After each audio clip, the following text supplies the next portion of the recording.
Hello everyone, welcome to the Oracle of Pythia. We are the Oracle of Pythia. I'm Emma. I'm Joy. My name's Linnea. Sarah-Jayne. I'm Sarita. And hi, we welcome you all here for our beautiful weave, and we've got a cracking question for you this evening or today, whatever time you're watching. It is, what is the brain? And that's the question we've taken to the spirits, the earth serpent herself. So before we begin that, we're going to listen to the history of the Pythia, so you get an idea of what we're doing and the foundation from which our spiritual practice comes from. So Joy's going to read the history before we listen to the weave. Thank you. Joy. Now is our time of transition, individually and collectively, within the liminal space of becoming. We as Pythia come together to offer wisdom teachings from the earth serpent herself, Python. Our wish is that these woven utterings will assist you on your unfolding journey as we work together to co-create a world born of our deepest, most loving visions. Each of us has been trained in the ancient oracular art of seership, and as we bring forth information from deep within the earth, the invitation is to allow the collective weave of our seeing to meld with your being in whatever way serves you best, in this moment, in this space, and in this time. We recommend you listen with your eyes closed or covered, and that for added potency, you breathe the weave into every cell of your body as we speak it. So some Greek info. In ancient Greece, Pythia is the high priestess and oracle of Delphi, residing in the temple of Apollo with a sacred stone, the omphalos. Covered in a protective weave and hollow inside, the omphalos stands as the center of power, a womb haven for healing, replenishment, and revelation. It is also the mystical dwelling place of Python herself and the sacred cave into which Pythia descends in order to commune with the great serpent.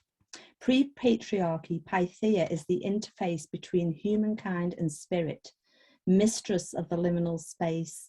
Pythia honors earth and spirit alike, and as a potent governing force, she stands on the fissure of betwixt and between, bringing to light prophecies and wisdoms from the depths of the Pythonic realms. Thank you. So each of us have undergone a particular shamanic practice to meet with the earth serpent Python and receive her tellings from the in response to the question, what is the brain? And then this month we gave our responses to Sarah, who has put them together, Jane, my apologies, who has put them together in the sacred weave via another shamanic practice that she's undertaken. So now we're going to listen to the sacred weave from Jane, and we recommend now that you close your eyes as you listen to this weave, and that you imagine you can open all your pores and really receive these sacred words into every cell of your body, a bit like sacred nectars raining down upon you and blessing you and opening you up to something else from the other realms. Okay, so I'm going to hand it over to Jane now, who will read the sacred weave in response to the question, what is the brain?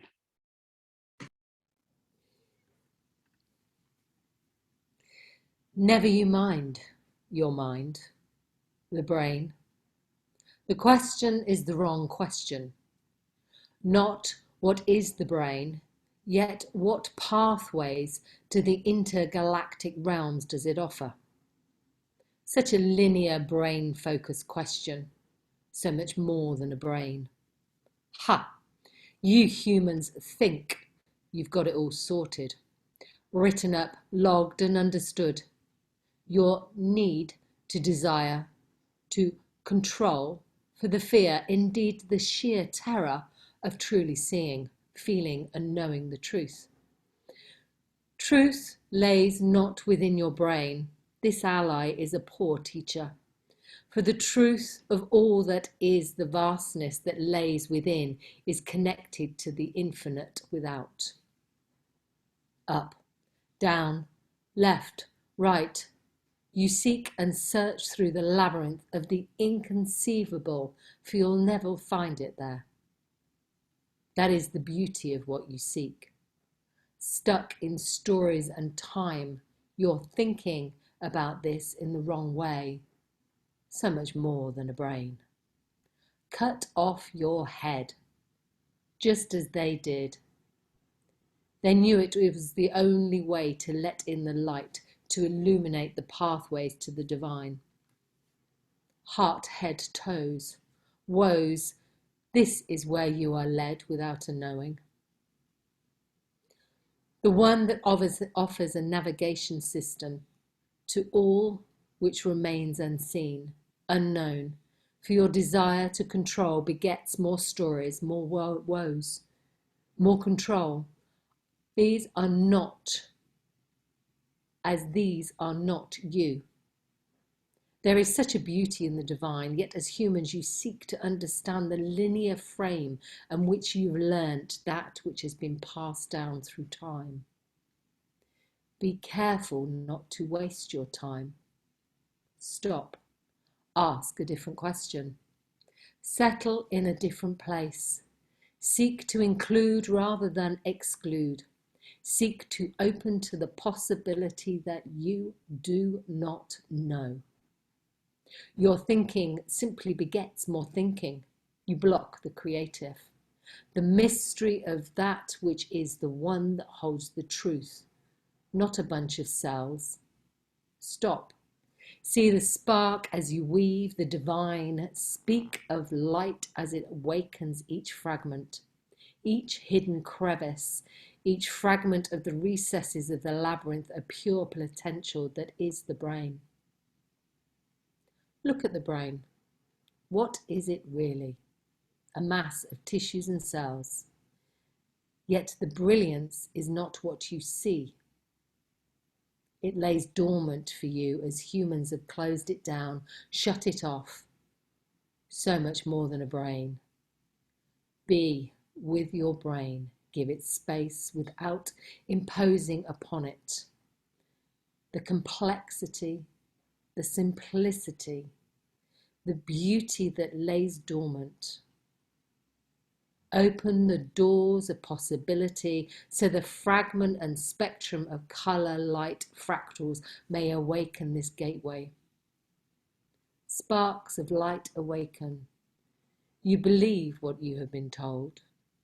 Awaken now to the untold. Sniff it out. Get all of your body online, awakened. The heart, the mouth, the fingers and toes, penis, womb. Each aspect of you has wisdom. Each a refinement of true understanding. Understanding comes from all. Not that which you want to control with a mass of grey matter. Each aspect has a brain, yet you continue to compartmentalise. This and that and this. So much more than a brain. An ally, a tool, not a mistress of any one thing. Wisdom lies within unification. So much more than a brain. Illuminate the pathways by opening the door. Tend to the stories that lay within and without. These false illusions, and you will find truth. More brilliant and more beautiful than you could ever imagine. The hub of your brain lays within, reflected in the without, yet you cease still to see the truth. Open, listen, drop.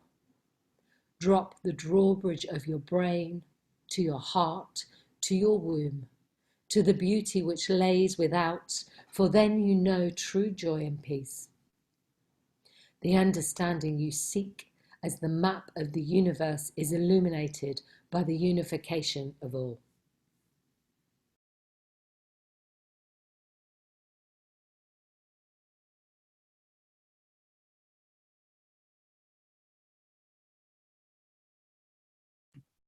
Thank you.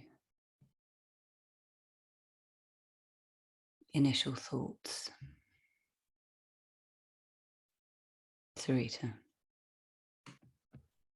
That was mind-blowing. It was just, I sort of felt, as you were speaking, just like first of all, my whole sort of heart center and body just started to light up. And then as you progressed, I've just felt my brain lighting up, all thoughts gone, apart from what you were saying. And then I literally felt my whole brain opening up to the cosmos. I can still feel it now. And it was just, I didn't really want to come back. I was like, oh, wow, this is amazing. I really got the sensation that the brain was like a celestial map. If you could just sit in it, you would just get this sort of, I can feel, I'm like, my hands, they're just moving of their own accord from some energy that's coming off my brain. So yeah, it was just, yeah, I just feel like, oh God, it was just a really, I think that's the most profound weave I've heard in the whole time we've been doing this. It was just extraordinary. Thank you. That's all I can say at this point. Thank you, Joy. Yeah, I also I got an image of when you said map, I got an image of Indiana Jones with this ancient map leading to the Holy Grail, and it just felt really magical. And the bit about the drawbridge and all the colours, you know, when you see beautiful stained glass and it's vibrant colours, and then you open a door and the light streams in, the sun streams in, it just illuminates everything.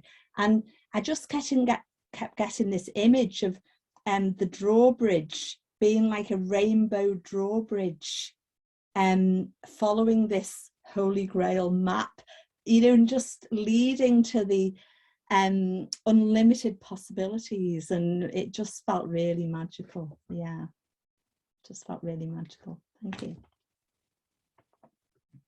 Thank you. Yeah, I had that. Should I say something? Yeah, that I had that. The bit at the end, so beautiful about the map, and then the unification of everything, and the concept. Well, that basically what we've done as a human race to the brain is just turn it into. Well, I think they said in the weave, you know, the humans have shut it down, and we've reduced it to this very simple structure or form or whatever we want to call it, but also that is very limited, and we've shut down because it's probably too literally, like you said, Sarita, mind-blowing for us. It's beyond our comprehension to understand what the brain can do or its capabilities, and also at the same time we've cut off the brain from the rest of the body. So it's really lovely to hear all the reminder of all how every part of us has its own wisdom, its own brain, so to speak, its own consciousness, and also the drawbridge coming down and dropping that wisdom into the heart and the womb space, but also all the other parts of us, the toes, the fingers, the whatever, and that we can. And that for me, that made me think that, or reminded me that the brain is part of us as a whole system. And we're so good at cutting things off, like this is a finger, this is a toe, this is a nose, this is an ear, whatever. But actually we are a whole complex system that is connected to everything, and vibrationally interacts with everything and affects everything. And through the weave, I think start to, you know, what it said about that fear going into, or letting go of that fear, so that we can actually really open up to that level of, I don't know even what to call it, amazingness. I feel like I'm touching on that, and it's like, oh, whoa, this is amazing. That's as much as I've got at the moment. Jane. Do you know, when I saw the question come through, I was like, oh God, really? And then I ended up doing this about 4 o'clock in the morning, and then went back to bed for an hour and had the most prolific dreams. But it was really beautiful to do, because it was exactly as saying this. It was like I could see and feel and sense, and what was being shown to me was the labyrinth, and each part it's almost like it is a constellation.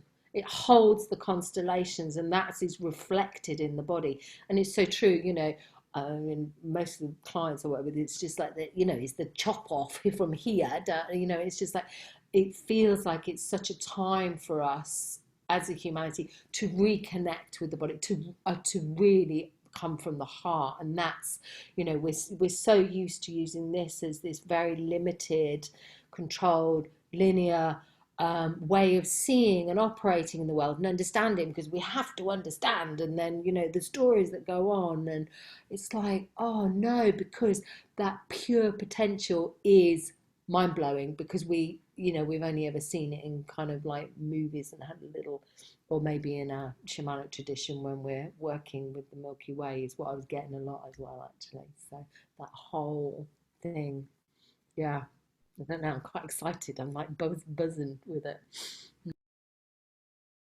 Thank you. Yeah, just following on from that, I think actually how important this question is for these times, because we've got this whole women rising that's going on now as we're finding our voices again, and a lot of us are supporting women in that work. And it's the same for me. I think pretty much 100% of people that I work with, this is the cutoff point. And especially in women where we've been so oppressed, our voices have been shut down, literally killed for just being a woman. And so this is still very constricted, the collective force and consciousness, as well as our individual experiences in life, which have caused us to shut down. So actually, in terms of the question and the weave, bringing that wisdom, dropping it back down into our bodies is so important, because it's from that we'll be able to rise up and have our voices again. Yeah, so yeah, it just struck me as really important. Linnea. Thank you, Sarah-Jayne. I really enjoyed the weave, and I really enjoyed the articulation of the brain as being our doorway to the vastness of reality. And I had a lot of thoughts while you were reading, and so I kind of jotted them down because my memory sucks. So it's kind of a part of the brain that is like not doing so well for me. So the first one I thought was, we're talking about changing the brain, and how, we talk about in vernacular changing the mind, right? I'm changing my mind. I changed my mind.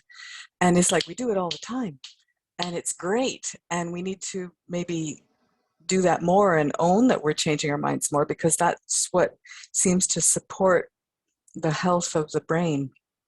And then I thought, well, isn't Pythia all about change?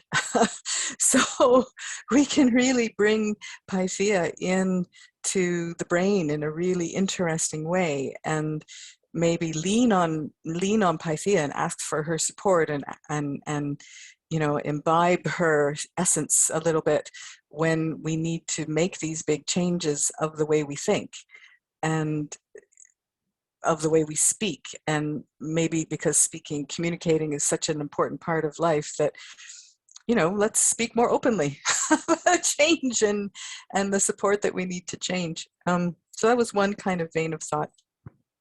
And then I really got caught up in the idea of the difference between shutting the brain down and opening it up, and the relationship between the rose at the very top of the head and opening that brain up again. And it was like thinking, oh gosh, the alchemical library, and how we can really work with that in a very powerful and potent way to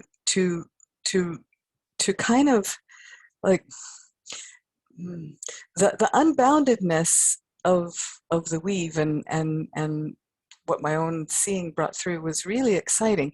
And then I keep coming back to, and we live in this material world.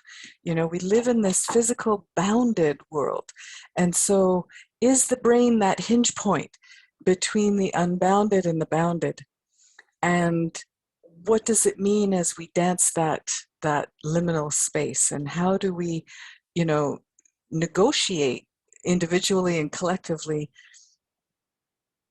respecting the transcendent in bounded bodies, kind of thing. So that's where that's the other thought, the line of thoughts. So that's what I wanted to say. First thoughts. Thank you. Sarita. Yeah, I just wanted to reflect back on what you said, Emma, about how this is a really important question for these times, because I think what I'm experiencing and what I see happening is that the more I go along, you know, with my reality or whatever, or just with life, the less I realize that I know. And obviously when we're younger, we think we know everything, don't we? You know, especially in our teenage years. So we go through these phases where we think we know everything. And even when we do things like shamanic training, we're like, oh yeah, we're getting like, you know, the secrets of the universe. We know more now. And you go through these phases where you think you know. And I'm going through a big phase where I realize I know nothing, like nothing. And I teach manifesting a lot, as you all know. And what I do know or understand or comprehend about manifesting is you've got to drop the known, basically, because we think we know what's going on and it's just completely limiting. It limits all of those potentials for what you can receive. And I think what we're talking about here is that the brain is it's a receiver and a transmitter, basically, with all these kind of, it felt like electrical pathways, like in the labyrinth and the maze and the light show and the geometry. So it's like a receiver and a transmitter, and we're really limiting ourselves by lying to ourselves about the fact that we think we know what the hell is going on, and the truth is we just don't know what's going on. It's too big from our limited perspective in this kind of bounded reality that Linnea is talking about, because, you know, obviously we're coming from these individuated expressions in 3D or whatever, so we're kind of bounded in these bodies. The brain is kind of bounded within the head and within our perceptions of what the brain is and all of that kind of stuff. So and what I see is that there's, at the moment, there's a lot of aggression playing out and coming up, the shadow aspect, because we're insisting on knowing or having to be right with what we know. So we're really seeing this like in the woke culture. I'm right, you're wrong. You say that, you're wrong, I'm right. Da, da, da. And everyone's like, you know, and with the whole COVID narrative and everything, it's like, I'm right, you're wrong. And it's just, it's got really, well, we can feel the separation in all of that. And we're using the brain to manifest separation by compartmentalizing everything. And this weave is saying, drop that, know nothing, and you'll open into oneness. So I think it is a really extraordinary, you know, or it's an extraordinary potential of opening now. And the question is really, really prevalent, because we've revered the brain so much for whatever reasons, just like we've revered science over spirituality and all of those kind of things. We've revered it to the point where it's standing, it's like the throne and nothing else matters. We've intellectualized everything where you know, we've materialized the brain, basically. That's what we've done. And so, and then the last thing I wanted to say is, also, you know, Linnea is saying that she can't remember anything. I'm having that too. And all of my clients are having that as well. And Emma, you said you were having that before you got on. And it's like our memories or the stories, the ideas of what we thought we were being washed away now. It's like there's, I mean, everybody's having this. We're sort of losing linear space and time. People can't remember anything. Time's doing all kind of weird stuff. So it's like the memory of what we thought we were as human beings, as earthlings or whatever, is being washed away, and something unknown is coming in. So yeah, it feels really exciting, quite dramatic and really exciting sort of simultaneously. So yeah, that's what I wanted to say. Thank you. Joy. Yeah, just following on from that, you know, the sentence, the hub of your brain lies within, reflected in the without, yet you cease to still to see the truth. And the hub, when the hub is mentioned, you know, I got the image of the labyrinth, which has been mentioned twice. I knew the center of the labyrinth, and one way, you know, I know there's lots of different ways to aid us on this path, but one way of really unraveling and trying to let go of that linear patterning that we've been programmed maybe to think in that way is walking to the center of the labyrinth.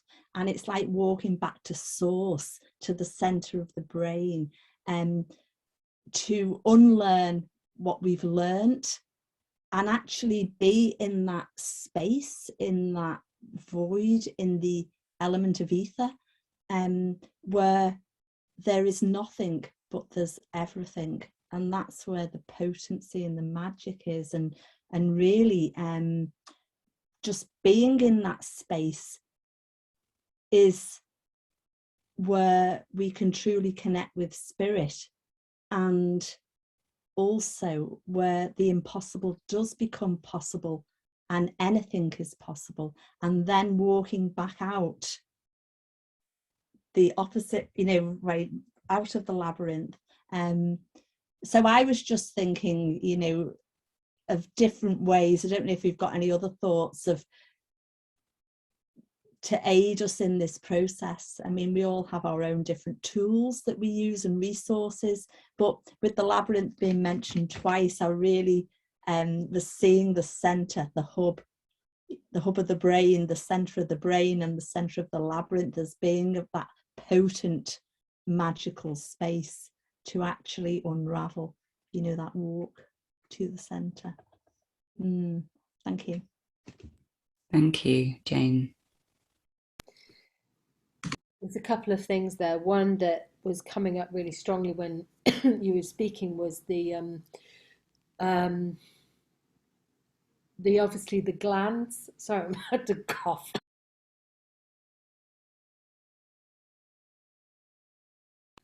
Interesting throat. Yeah, is the glands that and when you were talking, it was, I could see them above each other and illuminating as part of the guidance system. And it feels like what you speak to there, actually by focusing on the pituitary gland, excuse me, and the pineal glands, that's part of the compass points for activating it as the portal that it is. And it feels very much about the portal to the divine, and it's the divine that we are separated from, and I think it's been mentioned before. And there's another thread that I feel quite that Linnea touched on, and also Sarita, about the feminine principle. You know, it's instead of being in that linear masculine yang brain, we're being asked to go into the feminine and to receive and not control as much, but to hold the container and allow the information to flow through. I'm going to have to cough again.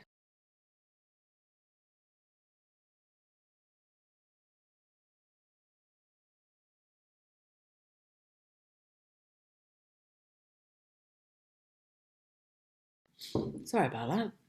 Like talking about chopping off my head, ripping out my throat.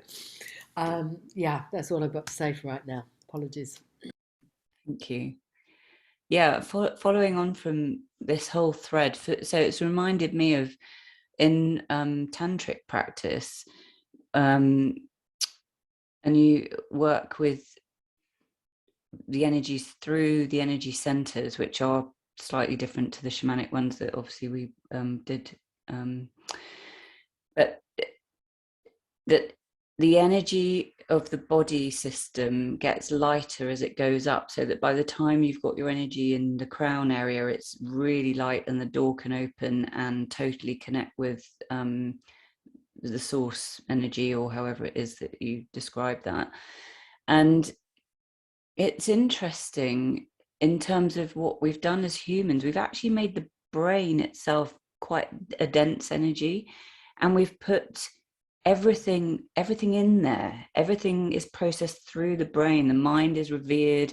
You know, if you get good grades, if you go on, and there's this conveyor belt to life. School really early, especially in Britain, it's like 3 you go in, and then you go on this conveyor belt of education, and you must succeed so you can go to uni and then get a good job and blah blah blah. And that's the kind of the conveyor belt of life, and it's very much mind-based, linear, kind of, in a way, the shadow masculine principle at, working really hard to keep itself going. And or toxic masculine, which is a common phrase now, although I don't know if I don't really like that, but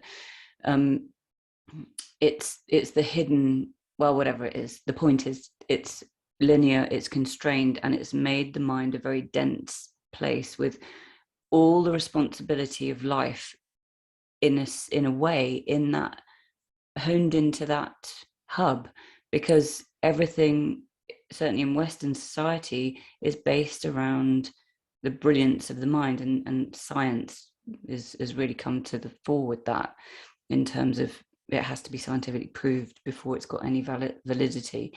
Whereas certainly from our practices, and the more feminine principle is that when you have an experience of life, which of course is in every moment, you know it to be true because it's your experience. We don't need flipping scientific program or test to make that be so, because we know it within ourselves, and we don't need that third party to link us to the truth, our truth, which we know. And so we've kind of overloaded the brain and made it, kind of like a weird cartoon shape is coming to mind, where we've got this vast brain, and we're making it do stuff that actually it can do, but it doesn't want to do as that being its sole purpose. What it wants is to be this hub and this doorway and this gateway and this like opening rose to connect us to the infinite, whatever that may be, so that we can actually bring that infinite light or love, whatever vibes it is, into our being, and bring it all the way down and root it into our base energy center, which can then connect it to earth, so that we can walk on the earth with that groundedness and draw up earth energies, and in turn bring them into the brain and feed the brain in that way. So that's what just what everybody's said up till now has made me think of that, in the sense that by the time we work our way up through the energy centers, by the time we get to the one at the top, that's a very light vibration. But the way that our systems are set up, we're making it very dense and harder to access those light vibrations, or the vibrations that are maybe more associated with infinite source energy, that kind of stuff, or the star energy, that kind of stuff. So it's just interesting, and maybe we need to lighten our load. We need to lighten the load off the brain and bring that denser energy down where it's supposed to ground us, so that we can flow and connect to the source energy. Yeah, that's my thoughts thus far. Sarita. Yeah, I just quickly want to speak to that, because as you're sort of talking and saying, we've given too much to the brain to do, and it's overloaded. I'm thinking about, how I'm getting more and more aware as I get, as I do more inner work, and basically, the brain is it just will not switch off. It's like it's like we've literally blown the circuitry and it's got like stuck in these loops, and they just go round and round and round with this just obscure, very often very dense, when you're not focusing on stuff. It's extraordinary. And I also, my clients say this as well, what dark thoughts come in. So what you're talking about, we've made it dense. You suddenly get these dark thoughts. It's like we're picking up density from everywhere and then just processing it in these loops, which seem uncontrollable, unconsciously or consciously, you know, like we just sort of, it's like we really need to, like right now, kind of muster ourselves and clear out the brain, you know, like what you're saying, lighten the load. Because when you do become more aware of your thoughts, you just realize how much is going on. And I'm pretty sure that like 99.9% of what's going on in my brain has got nothing to do with me. It's like picking up stuff. It's picking up, it seems to be picking up density and then just repeating it in loops, because the circuitry just seems broken. You know, it really does feel like we've got to lighten load. I think you really hit the nail on the head there. And it's, and talking about tools, just to put it out there, one of my favorite practices these days is to think of nothing. Basically, it is one of my favorite meditative practices. And when I do get a whole like half a second where I manage to do that, it's extraordinary. Like literally everything just expands and opens, and I'm just you go cosmic basically, and you feel omnipresent. It's just the most extraordinary feeling, but it really does take some practice, because we're just using our brains so unconsciously. I mean, as you were talking, I just went, wow, my whole circuitry is just broken. I could just sort of see it, you know, especially as I'm falling asleep. I don't know if any of you have this, but as you're falling asleep, it's like your brain goes into like Nutsville sort of processing, and you're just like, oh, where is this coming from? They're not even mine. They're just like looping round and round and round. So I really feel like you sort of hit the nail on the head right there. Don't know. Yeah, well, yeah. I find just before I go to sleep, there's a 50-50 chance that I'm going to have real thoughts of fear come up, and then bang, insomnia. So it's pain. But it strikes me that it's like, I feel like it, like after a while of this, I've been thinking, those are those thoughts, whatever they are, those are the ones that I'm bringing into my shallow dreams, like the dreaming that is not deep dreaming kind of thing. It's like that thought, that whatever those thoughts are that I'm going into sleep with, I'm going to dream about them. So if I read a piece of fiction, if I read Austen, suddenly I'm dreaming about Darcy, you know, which isn't bad, but it's, yeah, it's really teaching me a lot about mental hygiene before I go to sleep. Like zero phone, you know, obviously. And if I'm going to read something, in fact, if it's nonfiction, it's actually better, because it seems to be less stimulating in some way.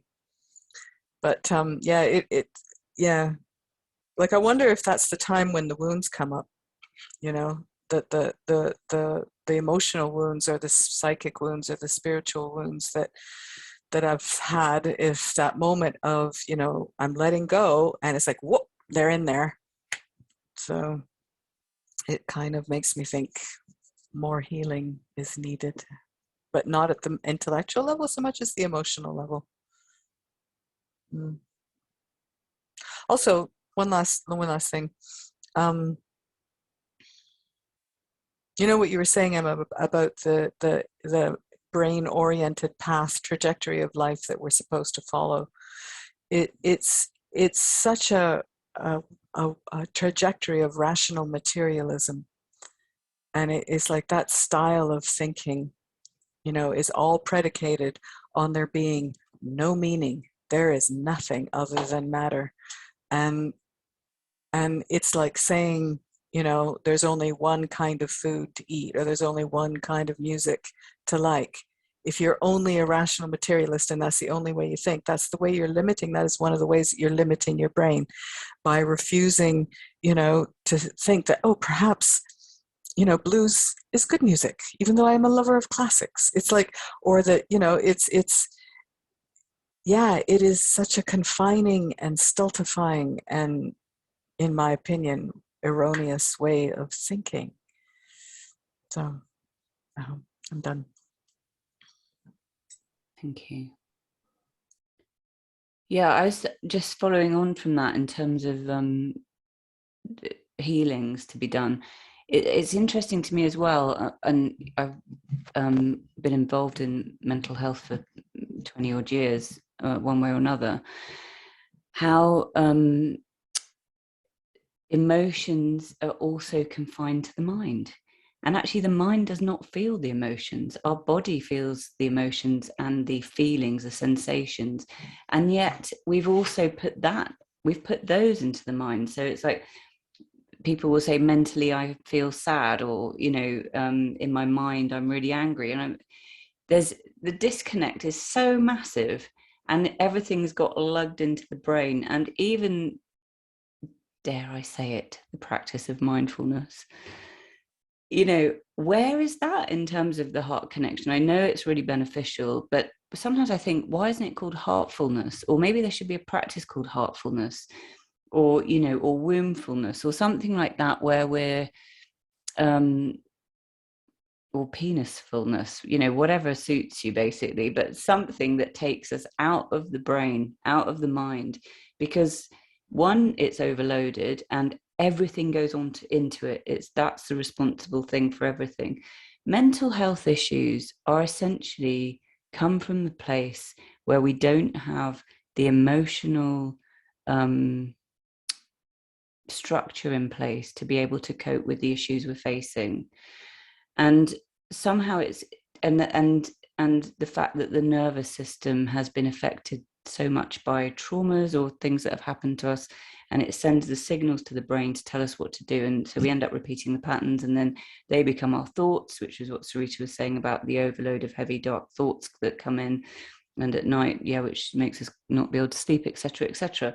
The fundamentals are to come back to the body. Everything's stored in the body, and when that starts to come back into balance, we can bring that lightness back to the brain, because the signals the nervous system sends won't be loaded with fear. If they're loaded with love and safety and groundedness and the understanding within the body that basically everything's okay, the brain can actually do its job, which is to be this light beam. But was it you, Sarita, that mentioned it being a bit like, I can't remember what your words were, but this kind of hub of, you know, that sort of stuff. That transmitter. The transmitter, that's right, yeah. So it's, so for me, the overload comes in from every single angle. It's that, and it's all based on that consumerist, materialistic trajectory that we're all set on. And mental health, I think, unwittingly has also been put on that conveyor belt so that people can get better and live a functional life again. And that totally eliminates the wild principles that are within us to be deeply connected primarily to nature and ourselves and the cosmos. So that's like, whoa, it's just blown my own mind on that. I was just thinking there's a lot of work to do.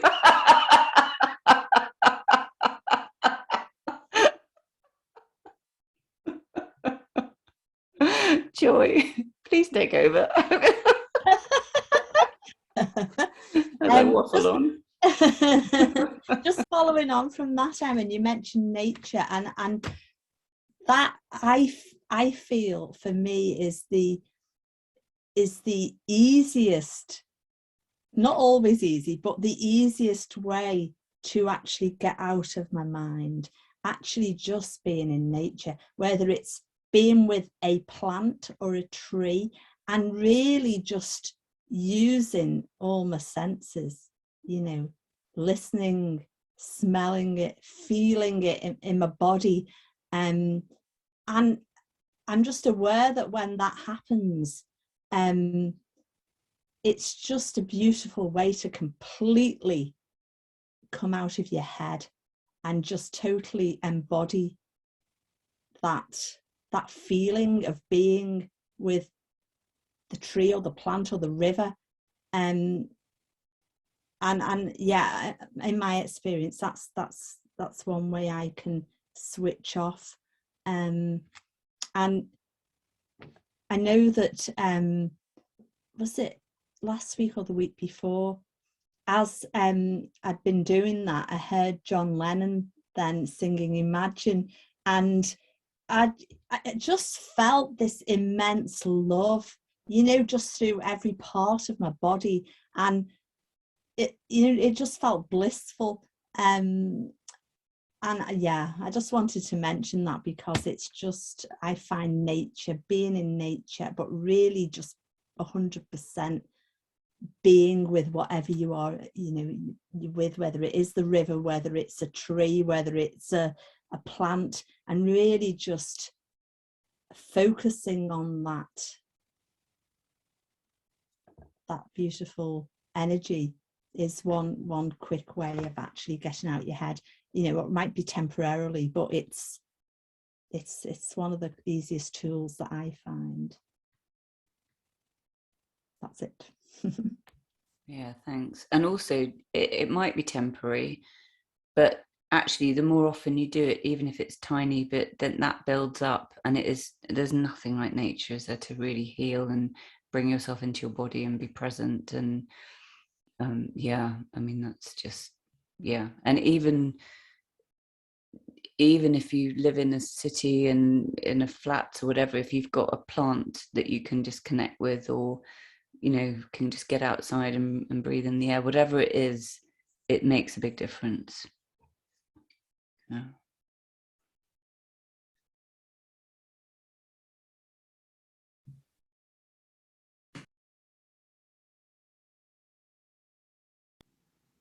Jane. I keep finding I've got so much to say, but I'm trying to filter it through my brain to know how to articulate it. It's because there's quite a few threads there what I wanted to pick up on, but to keep it simple, fear. You know, that thing you were saying about falling asleep and suddenly everything kicks in because it's been given space. And, you know, working with the brain as this place that all of these memories come in, and because we take it all in through our eyes, don't we? So we see things, and then we attach something to that, a story which activates an old trauma, which, you know, and so we're tracking through our system, trying to understand, to put it in its place so that we can control it, rather than actually going, okay, that's come through, what happens in my body, and allowing that energy to move through. And I feel that this is something that I've been working with a lot, trying to really, because I'm really with you on the memory mush. It's like my whole brain's gone through an imago process in the last few months. It's just like, I have no idea of anything. And it's quite nice in some ways. It's a bit frustrating when I'm trying to remember the name of something, but that's what Duck Duck goes for, isn't it? But yeah, it's like I'm really that primal thing of fear, because that's the primal aspect of the primal brain that's getting activated. So it has a place, and yet if we're going to open into that portal of potential, then because it's so unknown, if I just allow that energy to move through, then that actually connects and activates everything. I hope that makes sense. And I'm with the thing about being in nature, and sometimes that doesn't work for me always. I love it, but I have to be in movement. I have to, to sit there, my brain kicks in. And I'm like, oh, look at that ant crawling up that tree. You know, it's like, or whatever it is. Well, how old's that tree? It's like, how do I do it? And if I can engage myself through the other senses, you know, you said about sense. So if I can touch it and feel it and sense it and bring in more awareness, which is bringing in the other brains that were spoken about. It's activating the other sensory systems. For me, it kind of can detract from that cognitive grey matter, and take me into a different realm. And then one more thing about the Linnea, you were saying, and there's something about actually how do we be with that, and it's because many of us, and I speak from personal experience, and many that I speak to, is that fear of the intimacy of actually truly being with another, be it a tree, be it an ant, be it a person, be it my actual thought, because what's coming from that. And there's many things that are coming up with this that is, oh, okay, so how do I just be? And I think that was in the weave as well, just be with it. And it's something that's an invitation to explore more, I feel. Thank you. Yeah, in the weave it was be with it without imposing on it or upon it. And that is such an amazing gift of a line from the spirits. It's like, what, how do we even do that as humans? We don't, that is a sentence that is just like, how do we even fathom that? What is it to be present with our brain and not impose on it? I mean, I don't know if I know that. I don't know if any of us really truly know that, because, well, who knows? But it's certainly, I think I'd like to start perhaps practicing that in terms of a meditation or something, because what are the impositions? Are they our own thoughts? Are they, like you were saying, Jane, when you sit there and you might see an ant crawling up? So is that an imposition? Although that might bring us to oneness with nature. I mean, I don't know. That's just, it's fascinating. And actually, what is the brain without any impositions? Perhaps it is that pure light energy, the electrical pulses that are just deeply, deeply connected to source. And if we could just let go and be present with that, we've got infinite intelligence and wisdom at literally at our, we want to say fingertips because that's the phrase, but it would be our brain tips.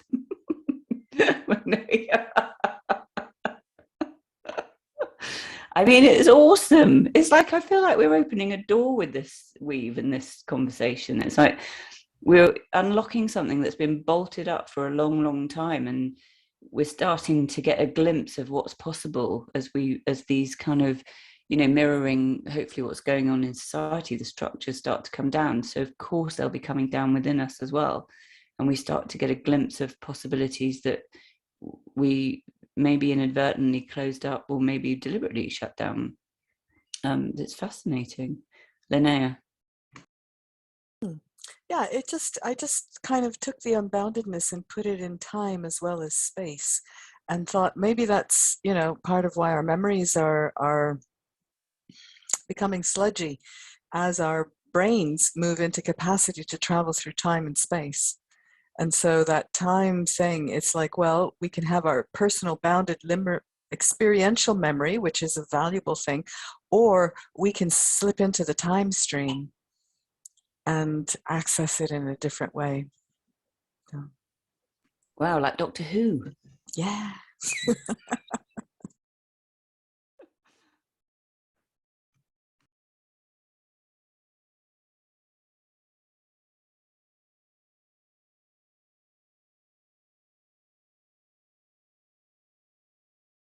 I mean, I thought the memory thing was menopause. Yeah, it's probably partly that, but maybe that's the platform that we all step from into eternity. Like, the wisdom of the crone isn't fabled, it's real. So what does she do? Well, she's stepping from menopause into, That's true, yeah. Galactic wisdom. Yeah. Exactly, yeah. Yeah. Time ladies. As in not time, I don't mean it's time up, I mean as in not time lords. Sorry, somebody say something because my brain is going very left field. Well, I was going to say it probably should be time up because I think we've done about an hour. So, yeah. We're just under, but yeah, that's cool. Does everyone feel like, does anyone have anything else to say about about galactic brains. Well, all I've got is a picture of you saying the brain was, and you know those like 1970s bulbs with the static bits on.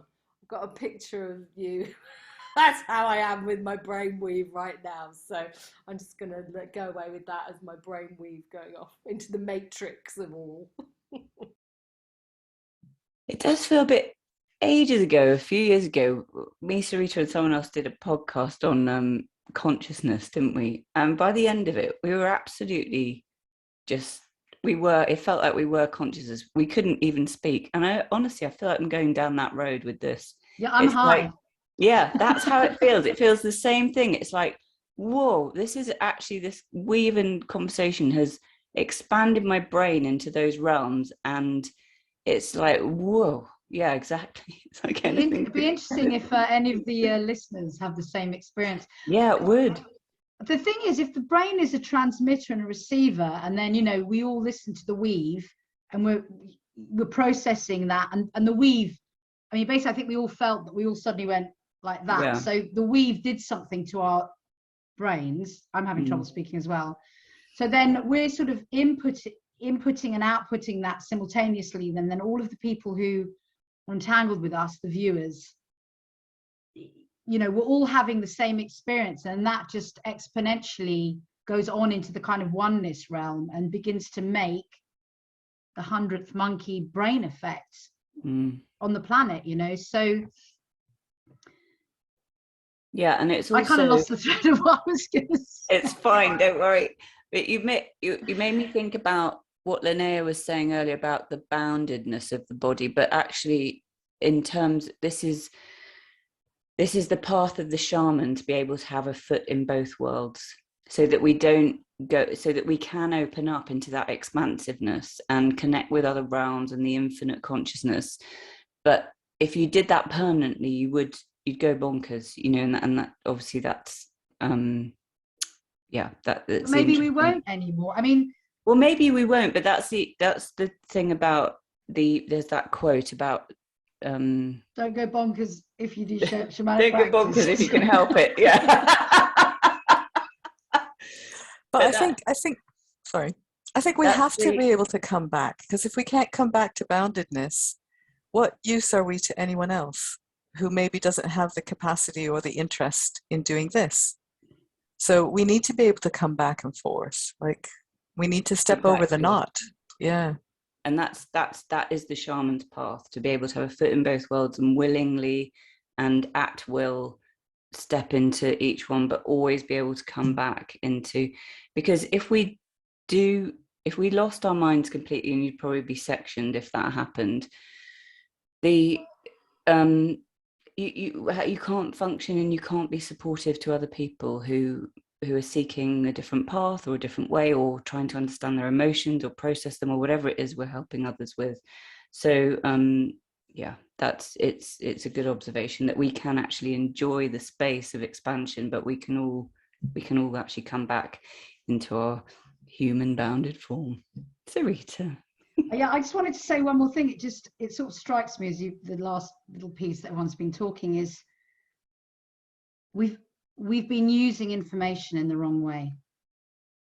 Basically, that's what I've just sort of got like, whoa, we've been using information in the wrong way. We've been taking information and then constricting it and compartmentalizing it. We've discussed that. But what happened in this weave is we just sat here and the information came in and we just let it do what it needed to do without trying to compartmentalize it, which is what you were saying. What would happen if we didn't impose upon it? And I think, and I know we all do this in our shamanic practices and what we teach, but a lot of it is like, feel the information in your body, just feel what's there and let it do its thing. It's light frequency information coming from the cosmos and from the earth plane as well, and all the different dimensional realms. And so perhaps what we've been doing is just trying to, if you like, grab information as opposed to letting it just come in whatever way it's supposed to. We've been constraining and limiting it. And what we did in this weave was we just let it be. And maybe that's why we're all feeling slightly you know, other dimensional. I don't really know what I'm feeling like, but yeah. Anyway, maybe it's not so much just the brain, it's what we do, it's how we perceive information. Maybe that should be the next question. Maybe. Information. Okay, on that Perception. note, Sorry. I was going to say, on that note, is there anything else that wants to be said before we wrap up with our final thoughts? Okay, Joy, final thoughts on what is the brain? Oh, blimey, final thoughts. I don't think I've got any thoughts right in this second, other than lighten the load. Yeah, final thought, lighten the load. Thank you. Linnea, final thoughts? Yeah, I do have some thoughts. I think my conception, my thought of the brain has shifted during this conversation, and I'm perceiving it very strongly as an organ of reception, just reception. And, you know, the bigger the frame I can hold in my brain, the better than my mind. And also, isn't that a great seat of good humor and laughter and fun when you can see the, you know, the bizarrety of it all and the humor of it all. So yeah, thank you for this. I've enjoyed it. Thank you. Jane? I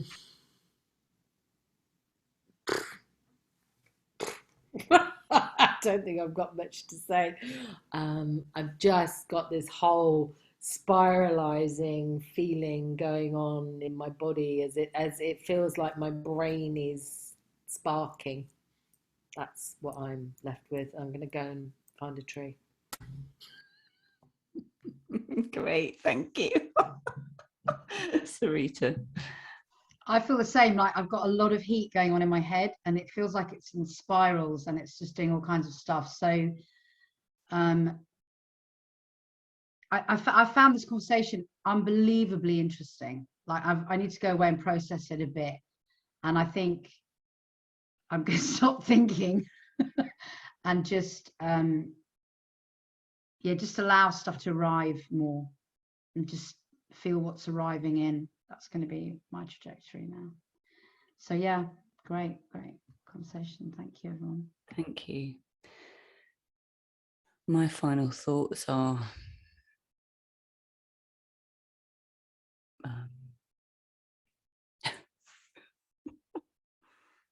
expansion, expand,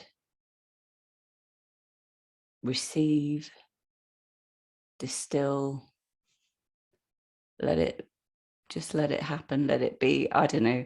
My real final thought is the brain is not what we think it is.